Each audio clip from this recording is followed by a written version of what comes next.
Hello everyone, আজকে চলে আসলাম আমরা ডিসি পার্কে। আর দেখতেই পাচ্ছেন ডিসি পার্কে আমরা এখন ঘুরতেছি। আর আপনারা দেখতেই পাচ্ছেন অনেক মানুষ চলে আসছে ডিসি পার্কে।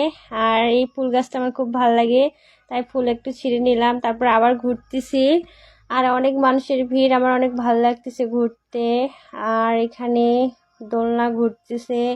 আর অনেক মানুষের ভিড়ে আসলে এই ভিডিও করাই অনেক কষ্টদায়ক, তারপরও ভিডিও করার চেষ্টা করতেছি। এখানে আইসক্রিমের দোকান, ঝালমুড়ি, ফুচকা সব পাওয়া যায়। আর আমি কিছু আইসক্রিম খাবো, এখন কিছুক্ষণ পর আইসক্রিম খাবো আর ঝালমুড়ি খাবো, এগুলো আমি প্ল্যান করে রাখছি। বাট আগে ভিডিও করে নিই, তারপর আইসক্রিম, ফুচকা, চটপটি যা কিছু আছে সব খেয়ে ফেলবো। আর দেখতেই পাচ্ছেন আমি আপনাদেরকে ঘুরে ঘুরে দেখানোর চেষ্টা করতেছি এই ডিসি পার্কটা। আর সবাই দেখেন, অনেক মানুষ চলে আসছে ডিসি পার্কে ঘুরতে। আর কে কে ডিসি পার্ক চিনেন অবশ্যই কমেন্টে জানাবেন।